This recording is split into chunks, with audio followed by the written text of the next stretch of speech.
Yeah, so welcome back.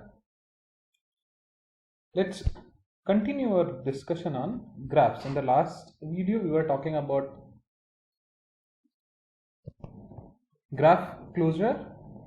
We looked into the closure property, and in today's discussion, we'll throw some light on graph traversal. In trees part also, you might have done the tree traversal with the help of two things, which were your BFS, which was your breadth first search. Another one was DFS, which was your depth first search. So tree and graph, trees are also kind of graphs. So similarly here we are going to go ahead with both these searches. So we have two options, one is BFS, another one is DFS. So this BFS is also known as your level order traversal, and the data structure which we'll be using for this particular purpose will be a queue. And by this time you might have got some clear-cut idea that in case of queue, what we do is first in, first out. So basically in breadth first search algorithm, the search begins at the root node, and we can consider any node as a root node in case of graph, or else until and unless it is specified in a problem. That means, let me say, I can simply start from this particular this particular node and consider this as a root node until and unless the question says that you have to start from either B or maybe C or maybe from G or maybe any other.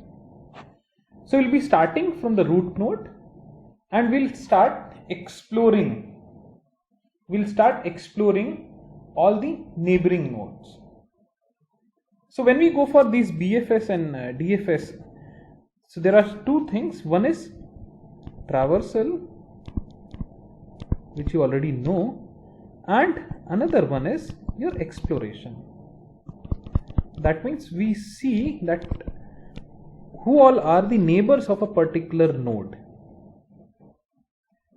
So in this BFS we explore the unexplored neighbor nodes, and this thing we continue recursively till the time we get accomplished with the entire traversal part.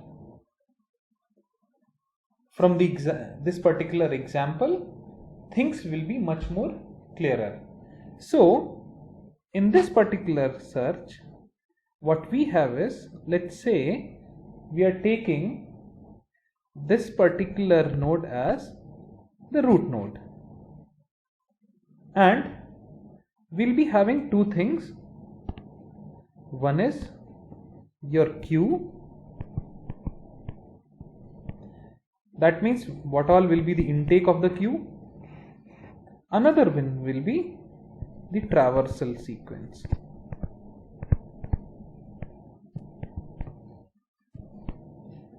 So basically, since we are going for search, we are going for the traversal, and our ultimate aim is to search a particular node, and that can be done through traversal, just like in your arrays where we were going ahead with linear search or some other search. So we used to traverse the entire array. So here also what we do is, initially we need to define the size of the queue, which will be equivalent to the total number of vertices in your graph,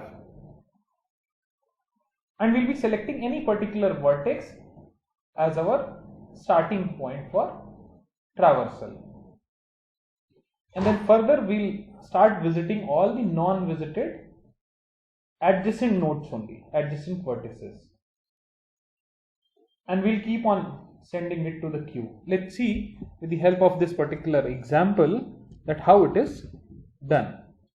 So since we are starting with Q, our first entry comes into picture is A. Now this particular thing we have started, so what we are going to do is that the entry which goes to A, now that means this particular thing has been covered. Now we are going to see that which ones are the adjacent nodes of A. In this particular case, what we see is that we have three options. So what I am going to do is I'll simply add B, E and D to my Q. But before that, since it has this A has entered into this Q, so this particular thing has been traversed and I'm moving it to the traversal part. So we have covered it and we are now removing it. The next three are your B, E and D. In this particular case, the options which we have are like B, E and D, and it can be in any particular sequence. So in that case, what will happen is that you may see different answers from different people. The reason being the sequence. So the next thing which we are going to do is first in, first out. So B came first as compared to E and D. This goes to traversal part.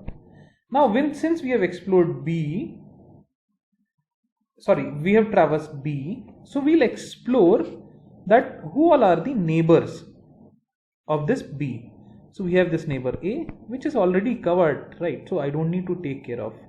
We have B, that is already in my Q, so I don't need to worry. The only option we are left with is C, right? So what we'll do is we'll make an entry for C in my Q. Now next is E. So what I'm going to do is I'll bring it down.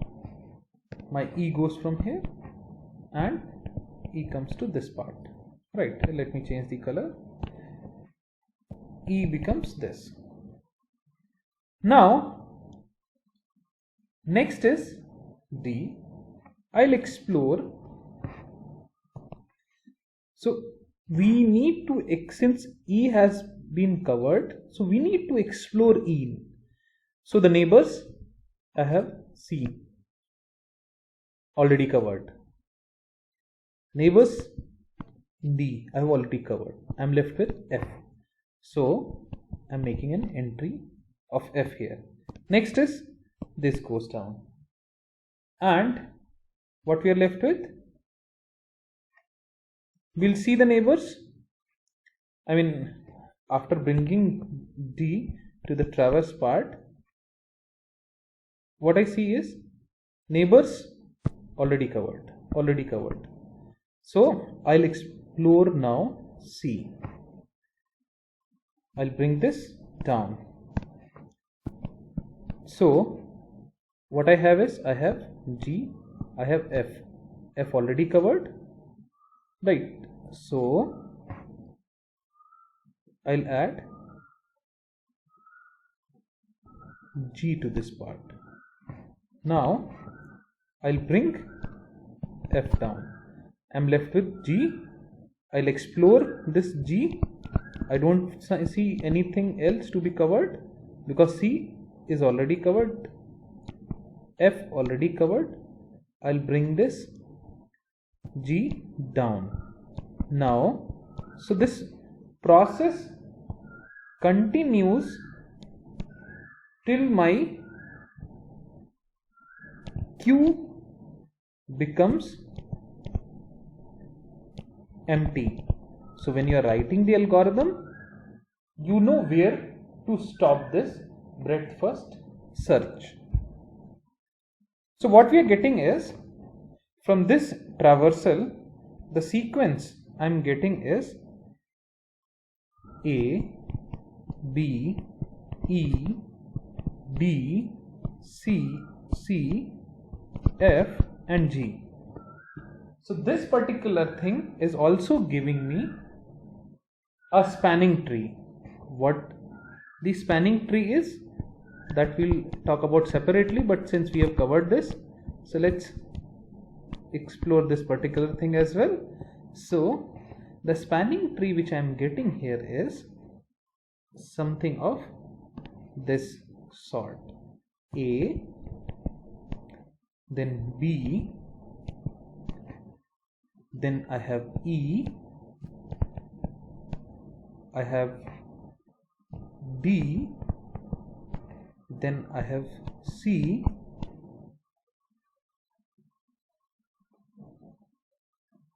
then I have F, and I have G. Now this is something which is a spanning tree. I'm not talking about minimum spanning tree or something else, but at this moment of time, assume it to be this.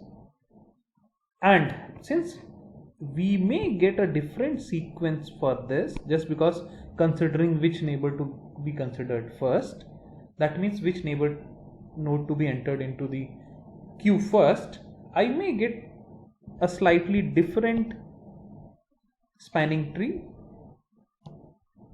in every attempt. So that does not make any difference, but here what we are getting is, we are getting a spanning tree.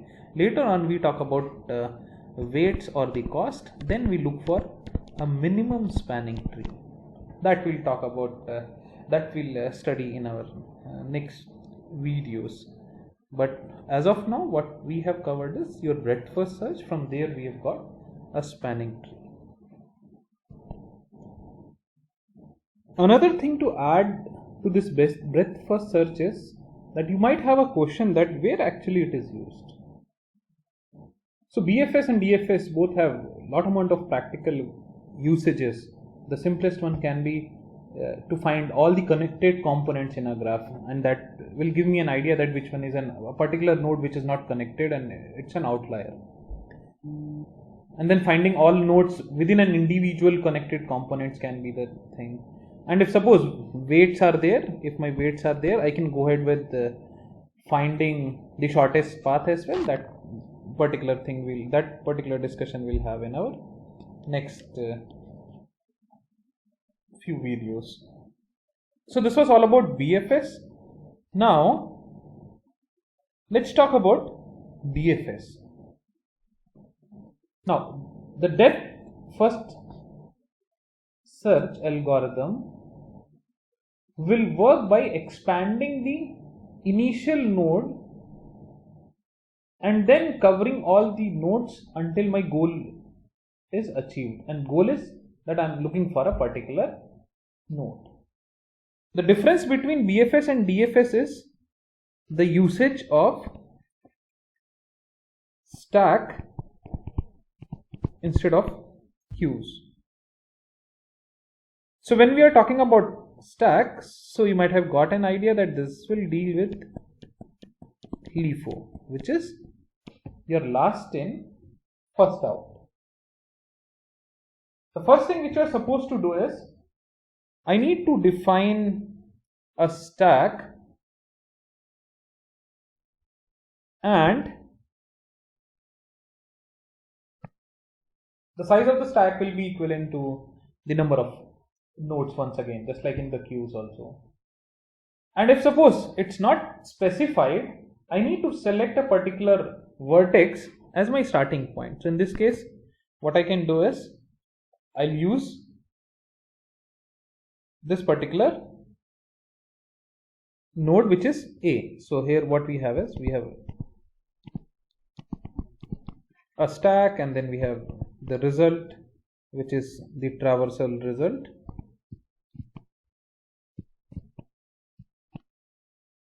So what we can do is, I'll use this A and of course it is something which is non-visited.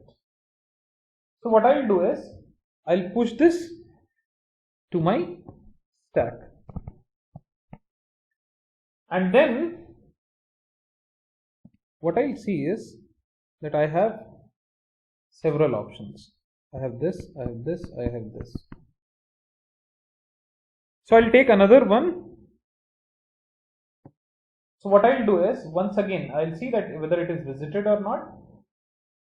I'll push, let's say, I'll push D in this case.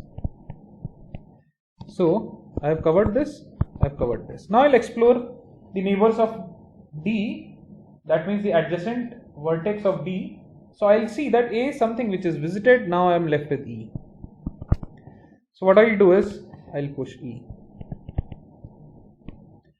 After that, from E I can go to B, so I'll push it.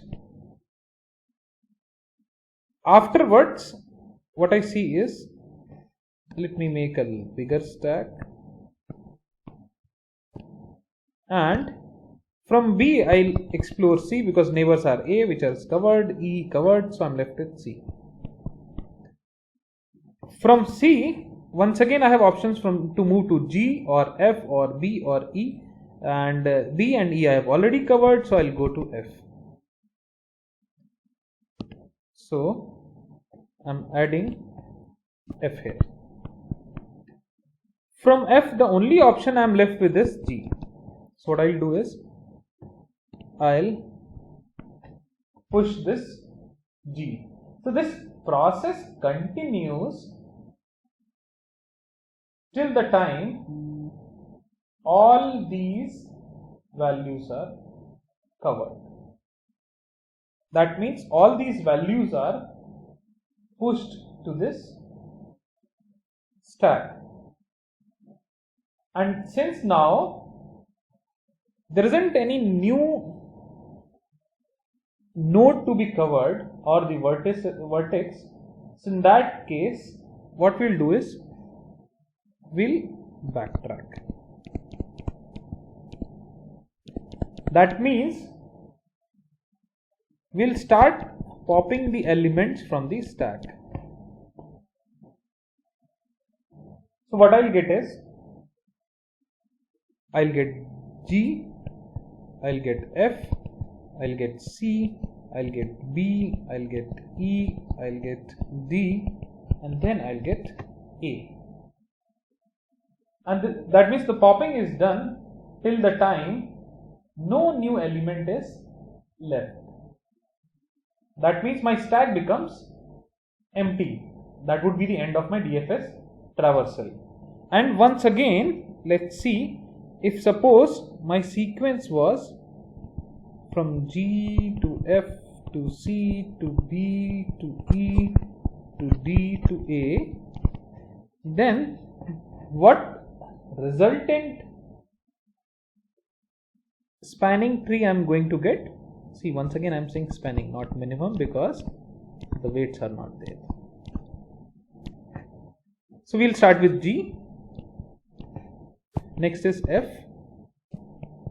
I've come to this side. From F I'll go to C. So I've covered this, I've covered this, I've covered this. From C I'm going to B. From B I'm going to E.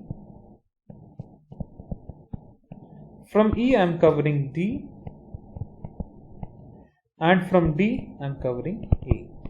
So this is my spanning tree. Once again I am saying not the minimum spanning tree, because weights are not given.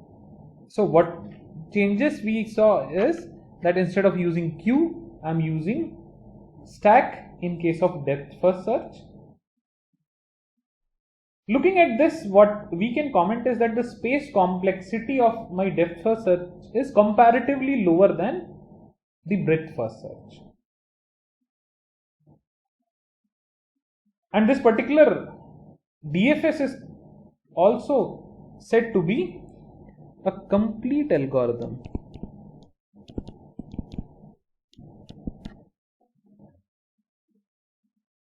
That means if a solution exists, the DFS will achieve it.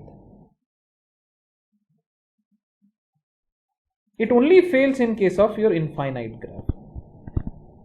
I don't want to go into details about infinite graph, that we'll talk in a separate video. Now, just like your DFS, we once again have some more applications. Just like your BFS, once again we have some more applications of DFS as well. In this also we can find a path between two nodes, and if suppose the graph is unweighted, and if suppose the graph is weighted, then I can find the shortest path here as well. I can also find a particular component, whether it is connected to this particular graph or not, or it is an outlier. And yes, this is also one of the techniques to find a spanning tree for a particular graph as well. So this was all about BFS and DFS. We'll take the discussion on graph further, where we'll talk about sorting in our next few videos.